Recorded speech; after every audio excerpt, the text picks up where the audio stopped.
so excited for having all of you here. Um, Thank you so much, and it's a pleasure. The order will be the following. So we will start with Rafael, and then we'll go with Andres Mantilla, and then we will go with Tomas. So from my side, I'm a PhD student working on subsurface characterization, and I'm working under Dr. Tony's supervision, who is joining us in this meeting as well. So Rafael, all the floor is yours. Thank you. I think the first, we will start by saying, what are we doing with the energy transition? Is that right, Guzman? Tell us a little bit about like your experience, like a Stanford student. How was your time when you were here, and also that's amazing. Well, it was definitely one of the best times in my life. You know, it's Stanford is a very, very pretty place. You know, we're seeing a picture right there. And in addition to that, it wasn't a very, exciting place to be, because you were related to all other students, professors, and not only from the department, from other departments. So it's an atmosphere of high academic achievement, very, I would say, motivating to, you know, you're always motivated, you're always learning something new. So that makes you feel very, very good. You had a lot of time to devote to studies, but there were also many good things to do around Stanford. And the place was not as expensive as it is today. So with the salary we had as students, we could get around very well. So I was able to do many things. So definitely a very good time.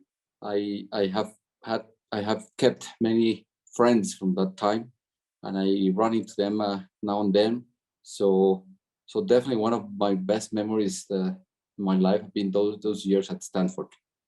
All right, thank you so much. So tell us a little bit more, like who you were working with and who was your supervisor. Okay, I started at Stanford in 1989. First as a master's student. At the time, there was a petroleum engineering department, so I joined that department under the supervision of Dr. Khalid Aziz. And later on, you know, I had also the supervision of another professor, Tom Fayers, who is no longer at Stanford, who has passed away already. And at that time, Stanford was, several students were focusing on solutions of the flow through porous media using the method of characteristics, and the several PhD students used that method at that time to solve several of the problems we had at the time. So that was another good part of it. There were like a group of students, both with John Fayers, but also Lynn Orr, who was another professor looking at problems or solving problems with method of characteristics. What else? I after the 2 years master's, I stayed for a PhD, and I also completed a PhD minor in mathematics. There was at the time a lot of support, and I'm sure still is, for students to explore other subjects in our departments or areas, and that was good. What else? Marco Tille was there, and I'm sure you know he's still around at Stanford. So it was a good friendship as well there. And well, I don't know what else. Oh, that's amazing. That's glad to hear that you were able to study with Khalid Aziz. Khalid Aziz, for the audience, is a well-known professor who is like one of the founder of CMG, that is like a reservoir simulations, and many people within the industry used to use those simulations for reservoir analysis, for prediction. So that's amazing. Thank you so much. So yeah, now perhaps I would like to add something else. Yeah, there was, like you were saying, Khalid Aziz was there, Lynn Orr, Roland Horn. They were the young professors at that time, but we still had professors that were there at Stanford before them. Hank Ramey and Bill Brigham, and Tom, I'm sure he took classes with those two great professors, so I had the luxury of having those two, I would say, generation of professors. It was very good for my career. Okay, that's amazing. Thank you so much for sharing that valuable experience with us. So now moving forward, Dr. Andres Mantilla, so would you like to tell us a little bit like back your old days, your experience here at Stanford? Thank you, Yulman, and thank you all for joining.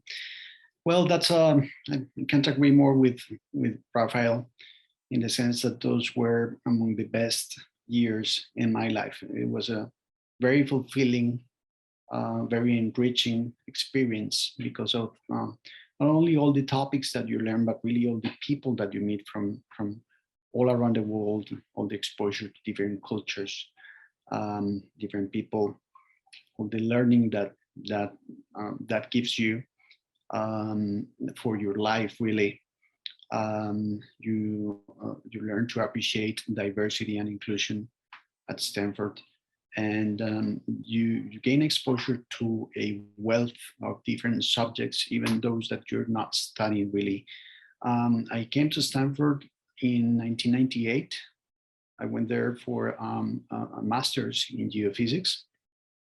I have been rejected by the petroleum engineering department on my first application. So I decided, following some counsel from a friend, to apply to the physics department. And then I joined geophysics for a master's, really in petrophysics, in rock physics, with Amos Noor as my advisor, Gary Mafko, Jack Borkin, some people who are not around anymore. But some good friends of mine are there in the geophysics department, like Tiziana Manorio, for instance. And then I decided to stay for a PhD. Amos Noor convinced me to stay. I was kind of hesitant, but I think I took the right decision. And since I was staying for a PhD, I decided to try again with petroleum engineering, and I completed a master's in petroleum engineering.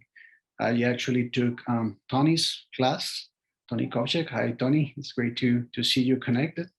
I spent long hours, long nights with Bolivia Vega. I see Bolivia also connected. In different classes like reservoir simulation with Dr. Khalid Aziz, but my advisor in petroleum engineering was Roland Horn. And what I did at Stanford for my PhD thesis was really a joint inversion model, a tool for jointly inverting seismic and production data to estimate porosity and permeability.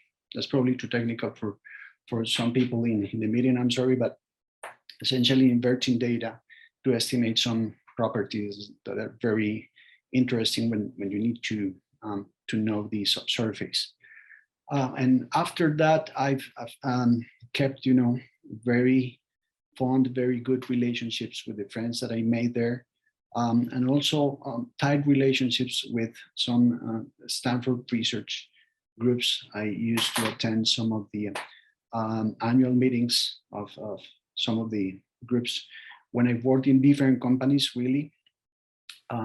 So apart from Ecopetrol, I worked for BP at some point in my life, and also with Marathon Oil and Maersk Oil. And with all those companies, we had strong ties to Stanford research. And more recently with Tony as well, who's been a great partner for us in building capabilities around thermal enhanced oil recovery processes like in situ combustion, which has been successful in the pilot that we're conducting. So all in all, a great experience in all senses. I got to visit many places in California that are very beautiful, enjoy the weather. I mean, I can stay for the full hour saying how fulfilling my experience was at Stanford. Okay, thank you so much. So yeah, quick question out of curiosity. How many Colombian students were at that time? So when you were back here? Um, it was probably a dozen Dozen. students. Okay. So I think there's more now. I don't know. Yeah, and the country is doing better in that sense. Okay, so now, Dr. Tomas, the floor is all yours. Okay, well, I started as an undergraduate in 1980, so I was in between Andres and Rafael. Graduated in 84, one of like the next to last undergraduate class before that program or the bachelor's program was shut down, which was part of the oil price roller coaster that we've all enjoyed during our careers.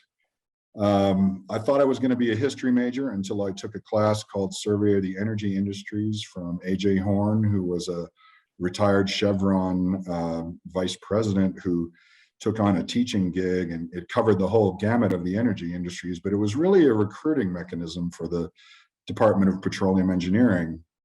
Roland Horn was my advisor. I had Hank Ramey teach a programmable calculators class, of all things, and a transient pressure analysis class.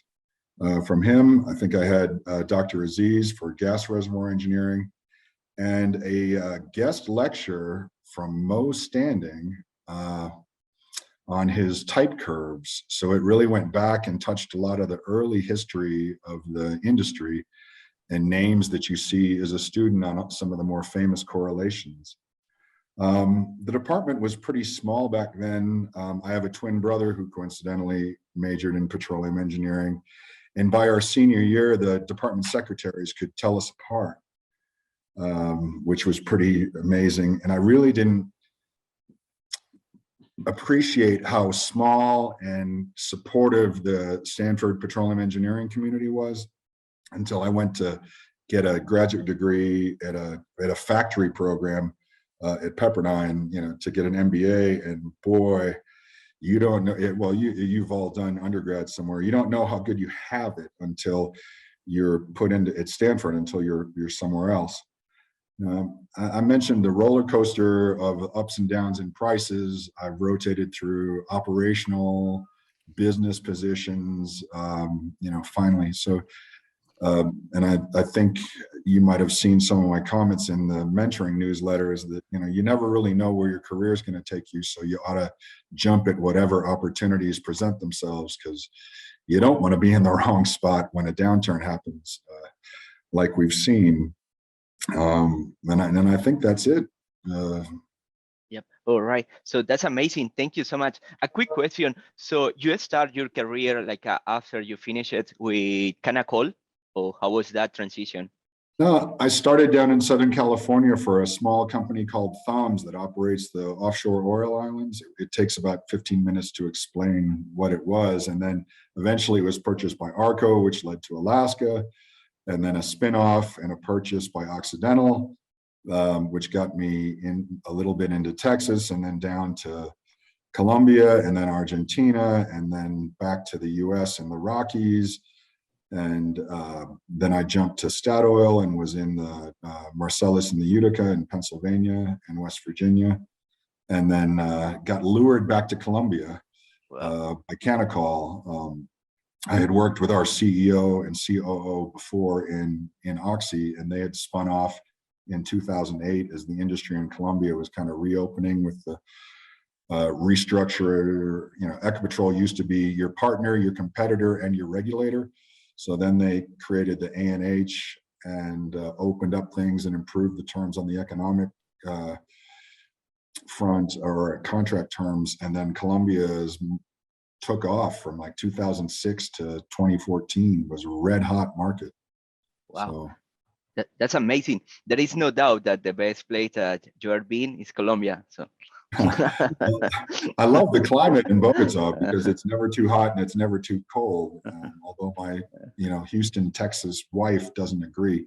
She prefers it when it's a little bit hotter. Stanford, I say, is a close second of any place I've ever worked. Okay, good. No doubt about it. All right. So now let's moving forward. So let's go a little bit with the technical part of the talk. So let's start in the same order. So Dr. Rafael, so if you can share us your presentation and everything. Yes. Well, somebody puts up the presentation. We were discussing with Tony right before we started that things change a lot, and I think our industry is one of the things that are changing significantly. But I think it's changing for good. Good things are happening. We have realized, and some may say finally realized, that the CO2 production from the combustion of oil, gas, and coal for energy produces large amounts of CO2 that create an environment that heats up the earth, and that's not a good thing for the earth. And I said, well, we have realized it, and we are doing something about it. And that's the good part. Like I said, some might say it's too late. Oil in itself, gas is actually a natural product. It's no evil in natural products. It's just the way we use it. But we have to do something about it. And what I'm going to show you is what is Ecopetrol doing about it. Ecopetrol is a large oil company that operates mostly in Colombia, but also in the US and Brazil. And Ecopetrol is doing, I think, what most of the companies, the large companies in the world are doing. The first thing to do is that we are still producing oil, and we are still going to be focused on oil and gas. But we have to do it a bit different. We have to do it more profitable. So we are not too dependent on the roller coaster prices that Tom was mentioning. But also there are new energies coming up. So we have to compete again economically with those other energies. So that's the first thing that Ecopetrol is doing. The other thing is that in all of the new investments, we include, when we evaluate the economic benefits of the new investments, we include a shadow price on CO2, and that is we add a cost. You could say it's a fictitious cost, but it's a cost to the projects, so that those projects that generate less CO2 are selected instead of those who produce more CO2. Other than that, reducing prices, reducing costs like in drilling and so on, it's also important. One other thing is that Ecopetrol has refineries, and the quality of the products is very important. So those things are focusing the oil and gas as we used to do it, but doing it much, much better. But on the other hand, Ecopetrol is also moving towards an energy company, not just oil and gas company. At some point, there will be a larger transition, but we see that for now, oil and gas is still very important. And perhaps you can see a recent events in Europe where gas prices went up by 500-600%. And that was precisely because people still significantly depend on oil and gas, and other sources of energy. They are increasing, but they still cannot supply all the energy coming from oil and gas. Now, what is Ecopetrol doing in terms of diversification? Well, it's going into renewables, but as you can see on the right side of the presentation there, it's only looking towards a 23% self-generation capacity. So Ecopetrol is not becoming a company that largely produces or generates electricity with other sources like renewables, like solar or other types of energy. But what Ecopetrol has done significantly, and that's different from other large companies, is that Ecopetrol recently acquired a controlling working interest on an energy transmission company, a company that transports electricity. And it's a Colombian company that has operations in North, Central, and South America. It's a very large company for South America. So Ecopetrol made that move. Instead of generating electricity, is now transporting electricity, something that is always needed.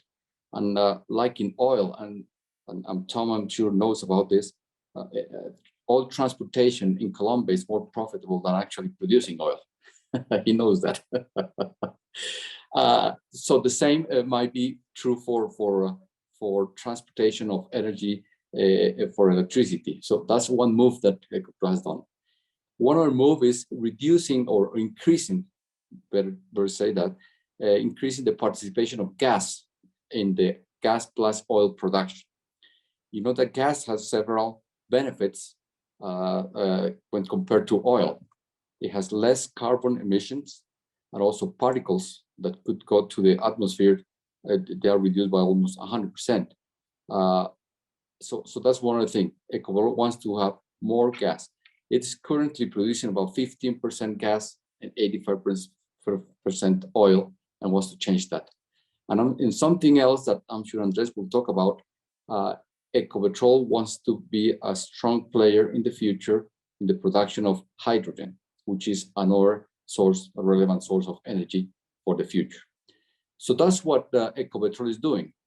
I used to work for Ecopetrol. I stayed there for like 9 years. I was a vice president there.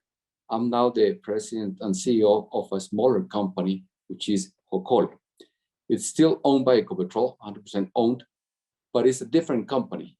And I wanted to show the contrast between what a large company can do, what the capabilities are doing. You know, Ecopetrol did that investment in energy transmission. It was a $6 billion investment, so large investments. A smaller company like Hocol cannot do that. If we can go actually two slides down, next, and then next one. No, one more, please. One more. Well, I think it was more like 4 down. This one. What's a smaller company like Hocol doing? Well, what we are doing is trying to reduce our impact. That's mainly the thing. Colombia as a country has a goal of reducing 51% of the emissions by 2030. And Hocol wants to do basically the same. We want to change our mix, actually. We wanted to change our mix of oil and gas to have 50% production of oil, 50% of gas. We have done that. We're currently producing that split 50%, which in addition to the benefits to the environment, it has some economic benefits. You know, when there's a downturn in the oil price, gas prices in Colombia are stable, so that protects us financially from those downturns. Something else we're doing is reducing and hopefully 100% reduction on fugitive emissions.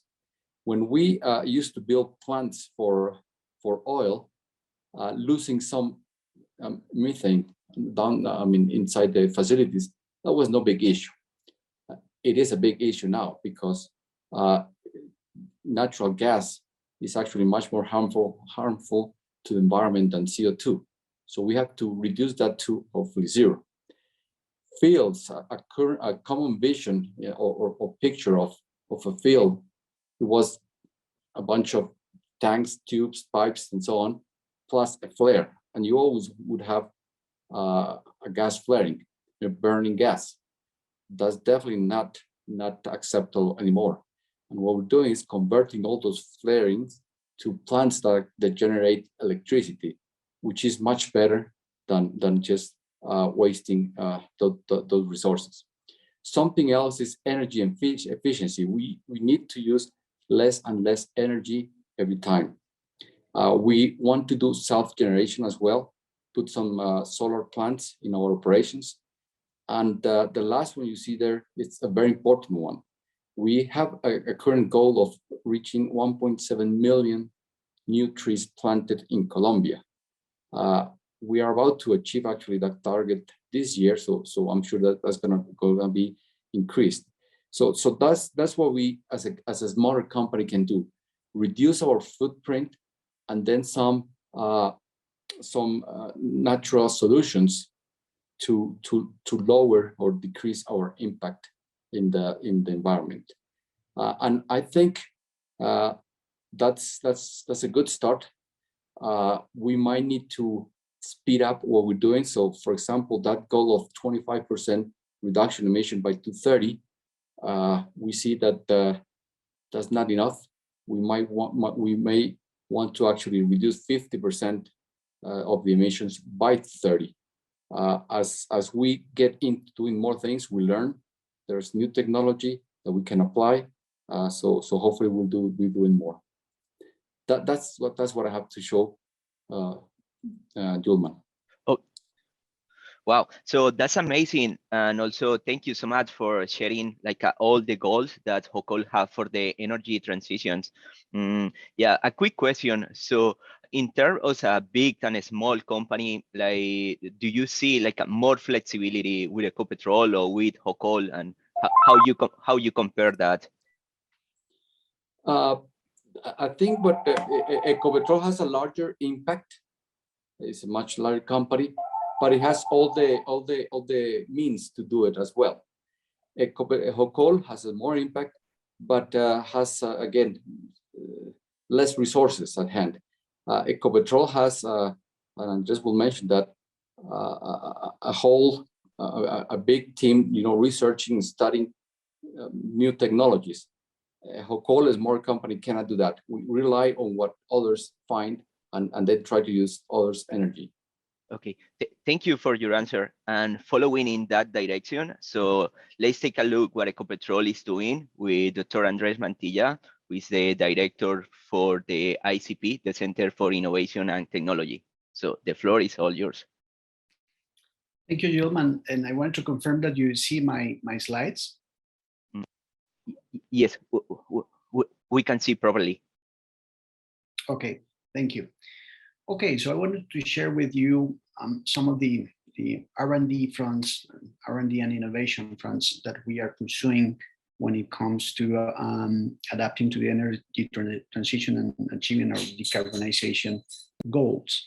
So, and this summarizes most of them, not all. I will talk about the others here, but we're working on a number of different fronts of technologies that we are pursuing to see if they can help us with our portfolio of solutions that we need for decarbonization. So I'll start up here in the yellow. We are trying to increase the share of biofuels in our pool of fuels that are consumed, that are used in the country.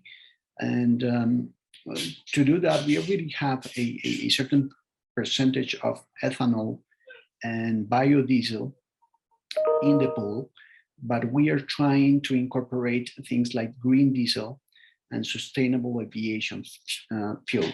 So starting from vegetable oil, which can be, for instance, palm oil, we are researching about ways to take that oil after some processing and inserting it in some of the refining plants, some of the hydro-treating plants that we have in our refineries in Cartagena and Barranca Bermeja, to co-process that vegetable oil along with some other hydrocarbon streams to get a certain percentage of green diesel, which is a superior quality fuel than biodiesel.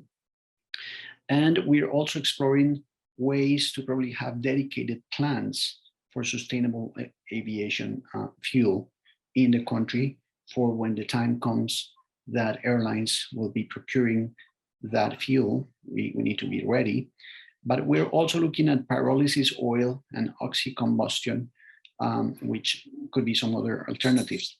Now, when it comes to some other technologies that you may have heard of, like carbon capture, utilization, and storage, we are investigating about how to capture the CO2 from the smokestacks and some other streams in the refineries, but also on the production side of things, and see how we can use it or store it. And when it comes to usage, one very proven use that has to do a lot with what's studied at the Petroleum, at the Energy Resources Engineering Department, but also the Geoscience the geology and the geophysics departments at Stanford has to do with EOR, with CO2 enhanced oil recovery. How do you characterize the reservoirs for that? How do you monitor the CO2 plumes in the reservoir? And how do you control the process so that the CO2 doesn't escape to the atmosphere? And then there are established technologies for that, but we're also conducting research on emerging technologies for carbon capture. For instance, the use of adsorbent materials like metal organic frameworks, and then there are some other possible materials for adsorption with a D as in David, instead of absorption, which is kind of the established technology. But also we are studying CO2 mineralization. Can we take CO2 from some of the streams in the refinery and then mineralize it? Also, with biotechnology, you can convert it to some bio oils that then you can co-process, like in this upper part that I explained earlier. And then we're starting some other alternatives, like Rafael mentioned, what is called nature-based solutions, which is essentially offsetting your emissions with trees, with natural ecosystems, which can be native. Like in Colombia, we're studying something called Morichales, a very important ecosystem in the Llanos, in the eastern part of the country, but also mangrove systems and also Indian forests and some others, to try to understand what the potential is, not only for capturing CO2 and offsetting the emissions, but also for positively impacting biodiversity, for instance.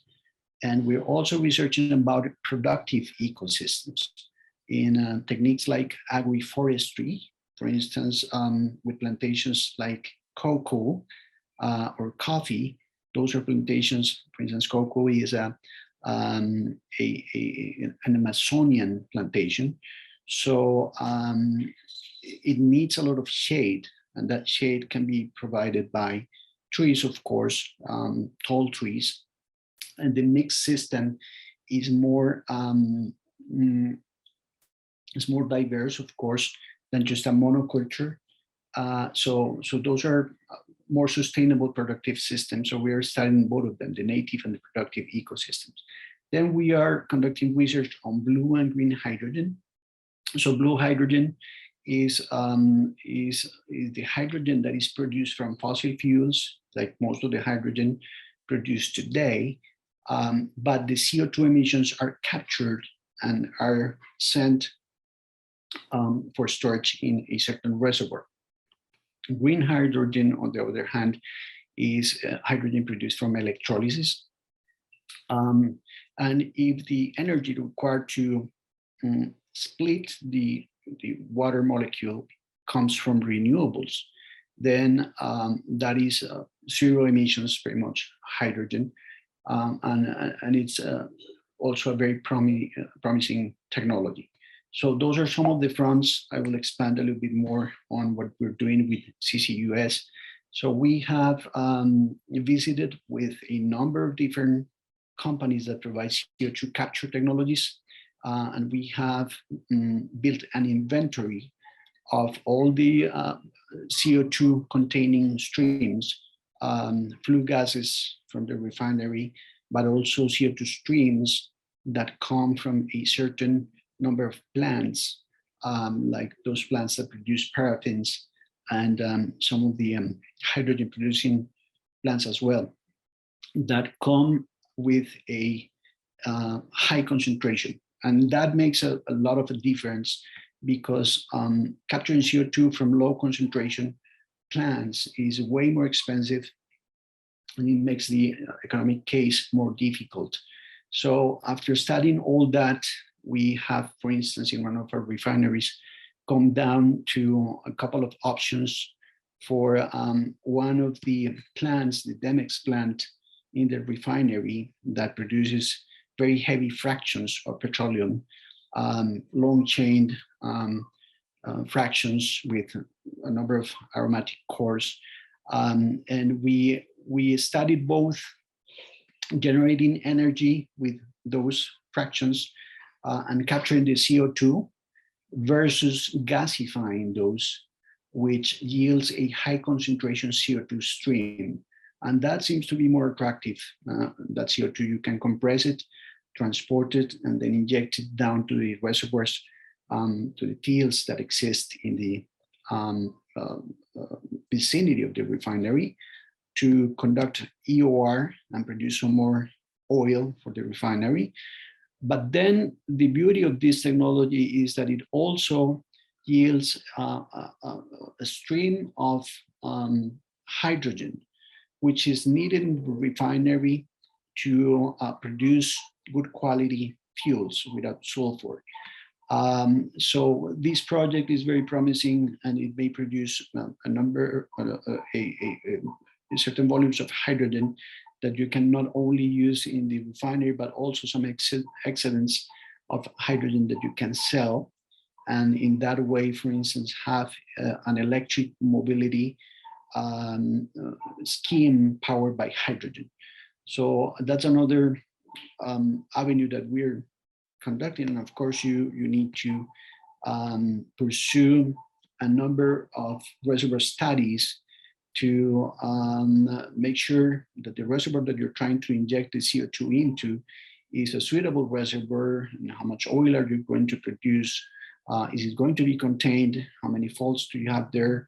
Are the geomechanical issues covered, and can you do it safely? For instance, a number of different risk mitigating studies that need to be conducted to successfully do one of these projects in the country.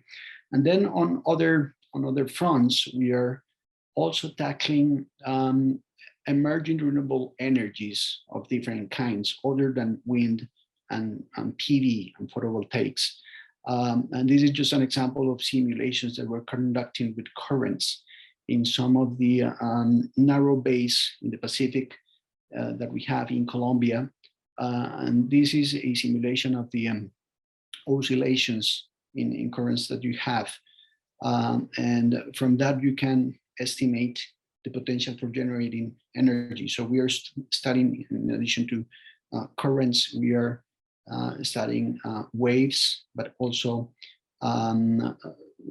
thermal gradients and salinity gradients, like I said, in addition to wind power potentials in the country. And finally, I will close with this. We are studying non-combustion uses for petroleum molecules. So not many people know that you can obtain materials other than plastics and the typical petrochemicals from petroleum molecules. You can, from the heavier fractions, also attempt to get things like nanotubes and carbon fibers. And this is just an example of what you could get. And carbon fibers is a very high value material that is used in more sustainable applications than just the fuels that are pretty much a single-use product, which is the main destination of the petroleum molecules today. So with that, I will close, Yulman, and thank you for the invitation. Yeah. Oh, wow. So that's amazing. Thank you so much for sharing with us all the technologies that you are working on, and also all the technical details on that, and a refresh about all the downstream industry, midstream, hydrogen, CO2, and also the great potential that CO2 have in Colombia for EOR projects. So saying that, so now the last with Dr. Tomas. So all the floor is yours. Thanks, Yulman. And wow, it's intimidating following Andres. He certainly has a wide range of technology. Ooh, why isn't that advancing? Okay, here we go. I borrowed some of this from our standard investor presentations. So if there's anyone from the law school or the business school, this takes care of you. Don't invest in Canacol because of what I'm saying here today. We covered that. A little bit on who is Canacol. Like Rafael mentioned, a small company, almost no R&D, but we are very fast movers when we see promising technologies that works. An interesting thing with the collapse of some of the major companies or the cutbacks in their research network, there's a couple of contractors out there who have put together artificial networks, well, not, you know, of contacts, so you can share what's working and be a fast follower. This is something we take advantage of through a couple different forums. But our business model is we want to be a leader in the country's energy transition, but we are 100% gas. We like the stable pricing, as I think Rafael mentioned. We focus on a steady workflow to be efficient, same rigs, same crews for efficiency and safety. We think natural gas has a big impact in Colombia's energy matrix that we'll see in a couple slides about maintaining national self-sufficiency and all the economic benefits that go with that. And we see ourselves as an economic growth catalyst for the country, but most importantly, for the regions and the localities where we operate, right? Very sustainable, reliable, safe, innovation, social responsible. We want to be best in class for ESG. And we have traditionally been focused on supplying the markets on the Caribbean coast. And we've got a couple projects underway to open up access to the center of the country. I'll show you in a couple maps. We believe that Colombia doesn't have a gas shortage. It has a transportation shortage, and I'll explain why. We operate 12 blocks in the lower and middle Magdalena with multiple plays and reservoirs that we're starting to diversify, and a successful track record of exploration, around 90% successful in exploration using seismic AVO analysis that has led to the growth of the company. These next few slides, I won't spend too much time on, but they're borrowed from a few UPME or an analysis of a few UPME presentations about where Colombia is going. You know, commitment to the Paris Accords. So there's a nationally determined contribution in reduction. I think we heard the 51% reduction number thrown around. That's a big key to mitigate climate change. I mentioned national self-sufficiency is important, the importance of economic development, and an efficient and competitive resource, right? There we go.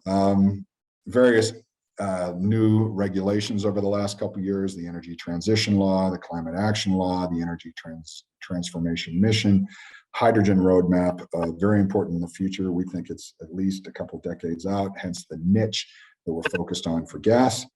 And the Gas Massification Law, which is increasing the participation of natural gas in the energy matrix, right? And displacing coal and liquid fuels, right? I think I covered most of these already, so in the interest of time, you can probably read faster than I can talk.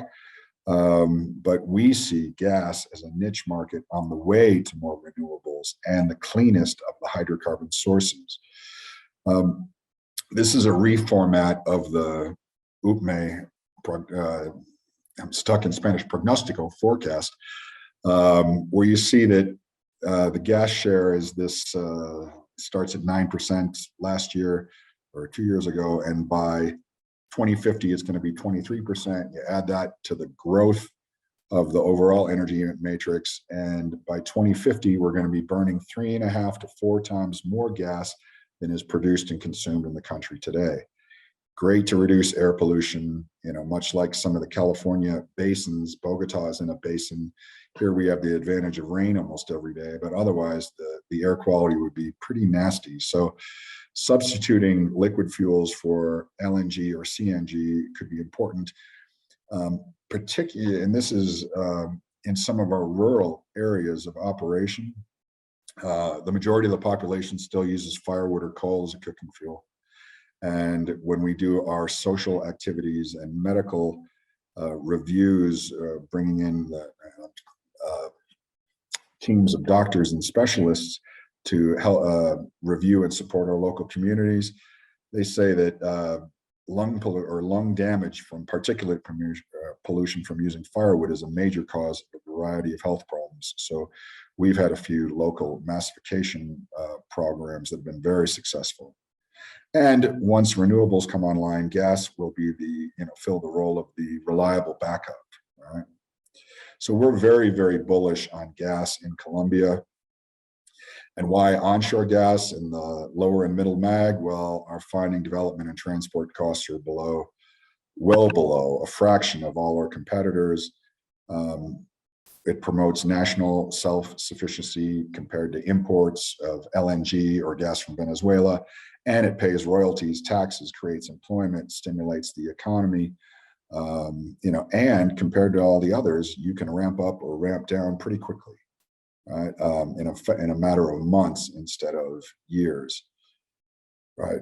I'm going to start with the graph on the right. The solid or darker blue line is production of the mature fields, mostly the La Guajira and the Cusiana-Cupiagua complexes, right? The lighter blue curve that's growing is demand. Now, obviously, we've had a hitch with all the COVID shut-ins, but it increases about 3% a year.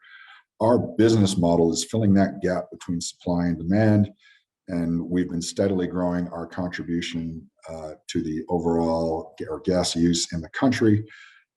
We supply about half of what's burned on the coast, and by the end of 2024, when a new pipeline to the center of the country is connected and operational, we're going to be producing about 30% of the gas in the country. Reserve life index for the country is falling. Ours is growing. We think this is a pretty successful or niche and business model to have. I mentioned earlier there's no gas shortage in Colombia. There's a transportation shortage. Based on the geology of the lower and middle Magdalena, there are very few, let's call them elephants or crown jewels. It's more a string of pearls. The congested areas on the transportation network are between our field here, which is in Cordoba and Sucre, up to Cartagena, or from Cusiana-Cupiagua into the lodes of Bogota and up more towards Medellin. The rest of the national matrix is less used, but it's really expensive to push something around up to the coast and then farther east and then down. So we're going to shortcut that and turn what was maybe like a backwards question mark into more of a 9 or a figure 8 to allow us access, right? A lot of our new blocks are along the existing TGI pipeline. Not only that, the national electric grid runs more or less in the same valleys that the pipelines do in between the Sierras of the Andes. We have access to electric generation, or being a fuel for electric generation, as well as supplying that. So we are very, very bullish on gas. There's many more markets to develop, and it plays a key role in the economic development of the country. We're going to do it in a responsible way, clean, ethical, transparent. We counting our Colombian employees in our small finance office in Canada, we're 102% Colombian. There's only 3 expats working in Colombia in management positions, and we are 100% committed to sustainable development. We should be carbon neutral by the end of this year. And I think, as Rafael mentioned, or maybe Andres, a mix of planting trees and buying credits, but by 2030, we want to be self-supporting without having to buy credits on the open market, right? Being a gas producer makes us more efficient. Our energy intensity or greenhouse gas intensity per unit of production is better than our peers in the hydrocarbon industry, and most of the industries overall. So we're pretty proud of that. There is still tremendous potential to improve fugitive emissions, eliminating flaring, efficiency of compression and generation. So we still have a lot to do on that, but we're very, very positive, and it's a driving force behind all we do. I don't want to go into all of these, but we have a culture of continuous improvement. We start measuring things, and we will get better and better and better at it. right? And we also believe in being benchmarked internally and externally and being transparent in what we do. We're being our annual ESG report is evaluated by at least 7 different agencies, and that should grow. We think the national gas sector, as I mentioned, has an important role to play in the country's achieving its environmental goals. I've touched on many of these other ones. And finally, a small commercial for Canacol. Once you've graduated and are looking for work, we're very proud of our culture of innovation, transparency, anti-corruption, gender diversity. We're almost double the average of female participation in the workforce than the industry. I mentioned sustainable and the impact we can have on the communities around us. It's very, very positive, rewarding to do the technical work and then have the social programs be successful and appreciated by our neighboring communities. So with that, if you want to send a resume, it's Diana Cardenas in our Human Resources Department. And that's all I have, Yulman. That's amazing. Thank you so much for such a great presentation. We have a very broad, diverse presentation today about the energy transition. So thank you so much. So following that, how you see the future of the natural gas in Colombia? Well, as I mentioned, we're very, very positive. We got into the gas business as a mix. Our portfolio was very heavy in cash flow requirements. We had heavy oil in the south and conventional production in the Llanos. Both of those, the heavy oil required almost a decade to reach cash flow positive. And for a small company, we just didn't have the balance sheet to support that. The Llanos operations, and I want to see Rafael laugh, is what we call the cash flow treadmill. Every year, more seismic, more exploration. When you hit big rates, but then big declines.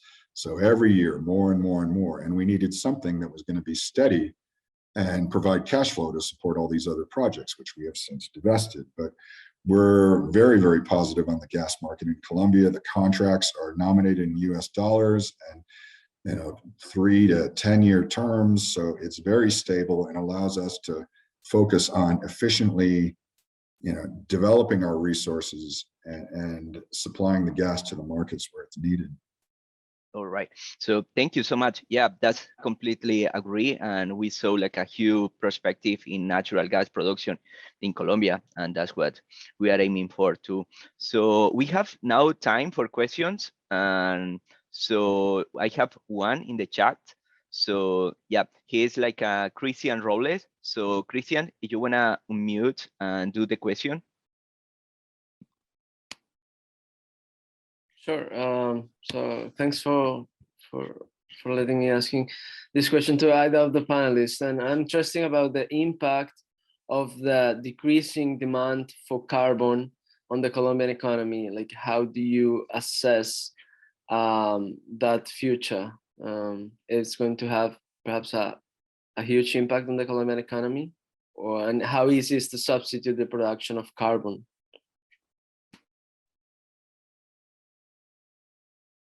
I don't know, I might try to answer, but Tom actually showed that the demand of gas in Colombia is increasing and will increase.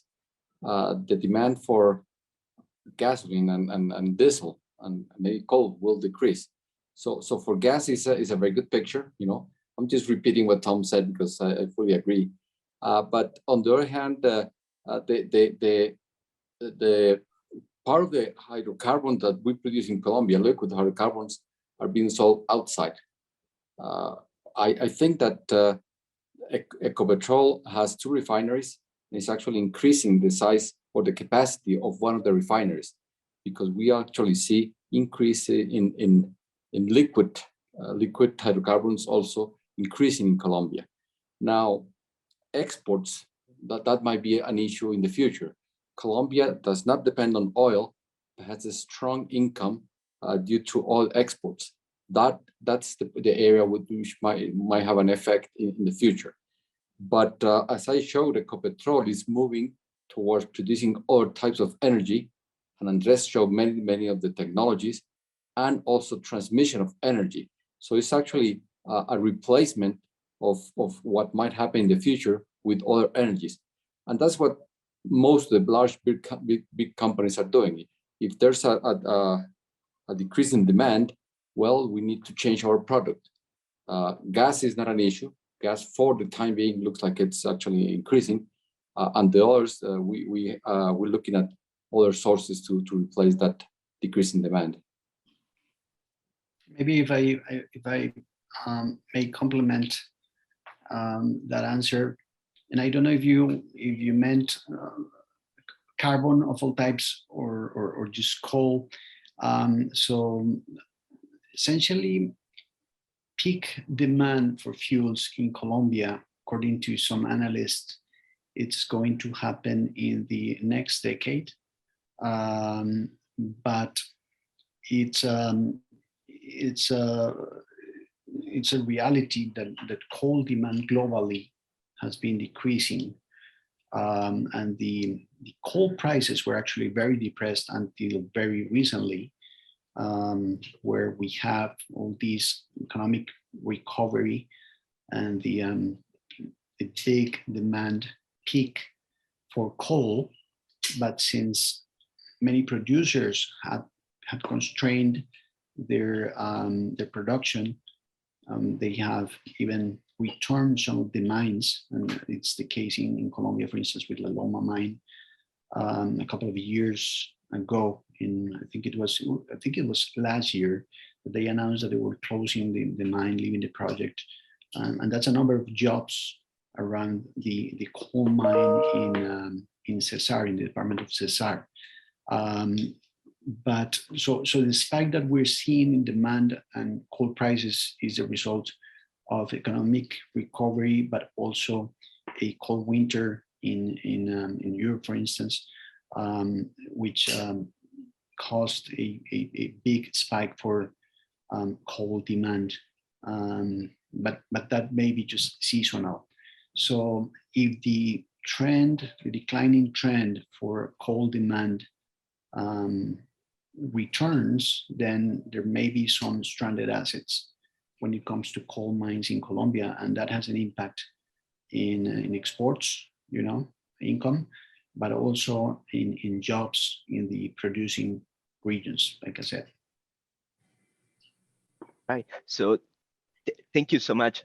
Just a little bit of context. Christian was a student in history. So now let's go with Daniel Sandoval. Please, give us a little bit of context, what program you are in. Thank you. So hi, thank you all three again for coming to talk to us. I'm Daniel from the MBA program and the Environmental Studies program here at Stanford. So it's I want to make a bit of a spin on the last question. So instead of talking, well, how do we defend ourselves from these changes in industry that we're seeing in coal? I'm seeing in the past, Colombia in the 20th century was always a small but significant player in the energy sector everywhere globally.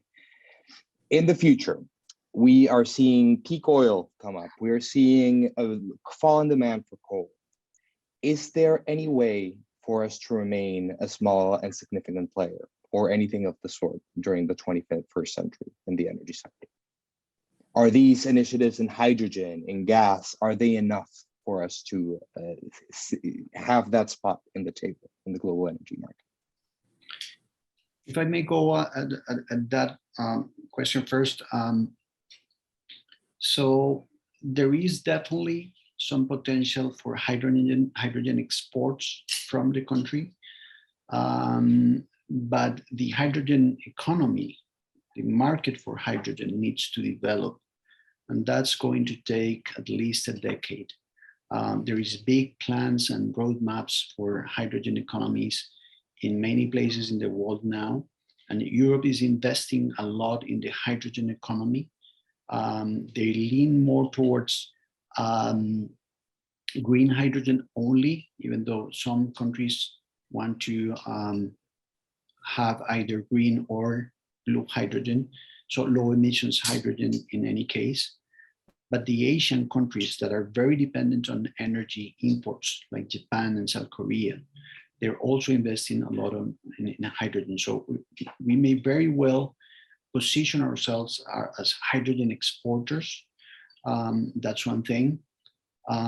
Now, fossil fuels are going to be around for decades. That's undisputable. It's not what people want to hear, but the pace at which the alternatives are developing and the constraints in the supply chain, for instance, of minerals needed for electrifying the world and scaling up renewables and electric vehicles just make it very difficult for the conclusion to be different. So fossil fuels are needed and will be needed for a couple of decades.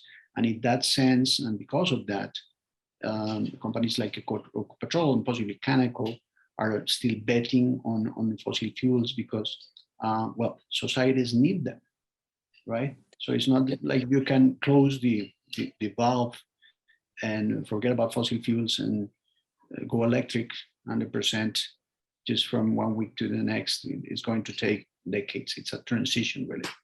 Yeah, perhaps I would add something, and Thomas, half Colombia, now mentioned that the first thing is to secure the energy in the country. You know, securing energy is very important.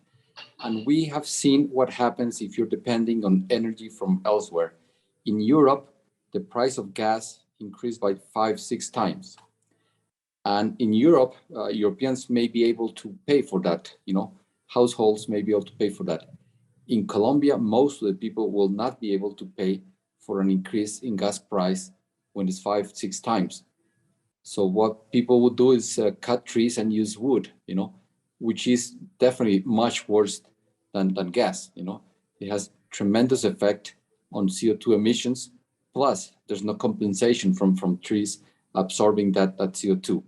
So I think that's the first thing we need to do is secure the energy inside the country. It has many benefits, you know, paying taxes, jobs, and so on that Tom illustrated very well. Now, exporting, it's an additional thing, it's an add-on. At the moment, it's an important part of Colombian's economy, especially with the oil prices that we see at the moment. And perhaps that's why in Hocol we want to keep 50% oil, 50% gas. When the oil price is down, rely on gas to continue going and have good financial results. When oil price is high, we still have the gas, and then we benefit from the oil price increase. Now, for as long as the world demands oil, if there's oil in Colombia, I think we should produce that oil. What we need to do it in a declining demand world is be more efficient as time goes by. So who's going to be selling oil? Well, those who can produce it at very efficient costs. Okay, but in addition to that, the quality of the oil is different. Not all the oils are the same. So those who can produce at a lower price, better quality oil, and then do it with new requirements that everybody is asking from us in terms of ESG, and Tom mentioned all that. So it's the companies who are closer to being neutral in CO2 will be beneficial. Company with good governance, ethics, behavior, and being sustainable. You know, those are the companies, countries that will be able to sell in oil. I think in the past, everybody who produced oil could sell it, and regardless how that oil was produced, you know, environmental damage, corruption, all the oil could be sold. And that's not the case in all industries. You know, all industries actually compete, and only the best of the best can survive. So that's what we're facing. That's what we're facing, and that's why companies like our company and companies like Canacol are doing many other things in addition to producing oil. Okay. Right. Or gas. So Thank you. So much, for the great answer to all the three panelists. So we are running short of time, but let's give the opportunity to Rob Cabrera to ask his question pretty quick, and then we give us a quick answer, and we will be closing. So thank you so much. Yes, thank you very much for staying beyond time. I appreciate it very much. This is a great talk. My question for the panelists was, what is your thinking, or what considerations do you give to climate risk forecasting when it comes to your thinking around energy strategies? We know that we're seeing sort of different kind of weather events that affect society differently, and sometimes they impact critical infrastructure. So what's your thinking around that? And a bit of a context is I graduated from the department 10 years ago, and I have a climate risk forecasting startup that models the grid, mostly for hurricanes on the East Coast and wildfires on the West Coast. So I'm very interested in your thoughts on this topic as you think about the energy transition. Thank you. Well, if I may go first, that's very, very important for, the safety of your infrastructure and to ensure the containment of your products within pipelines and tanks and where they should be, right? And just to stress out how important it is, just think about the event that is happening right now in Peru with the oil spill that resulted from the volcano eruption in the Pacific. So that is definitely very, this is a different type of trigger, right? It's a volcanic eruption, but we may have things like that as a result of hurricanes and storms and what have you, but also floods and droughts. We operate in areas which are maybe water stressed or prone to flooding in some areas. So that's definitely something that you need to take into account in your business to make it sustainable and make provisions for it. All right, everyone. So, you wanna add something? Yeah, just an anecdote that I've heard that relates to this. I wasn't in Colombia yet, but in '95, there were rolling blackouts during an El Nino year because of the country's dependence on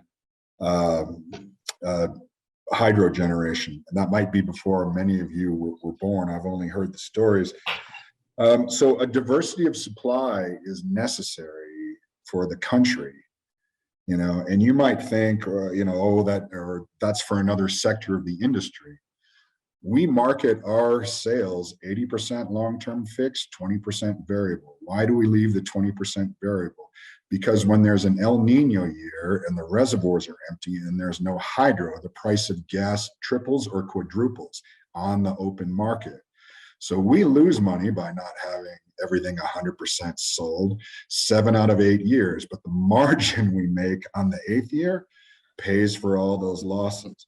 It underscores the need to take kind of a larger systems approach as you look at the energy matrix for a country and be prepared for weather contingencies, climate change, whatever, to make sure that that the population you serve, the country you love, doesn't run out of electricity in an environmental change or mishap.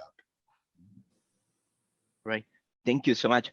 All right. So on behalf of the Colombian Student Association, thank you everyone for your time and as a PhD student at ERE.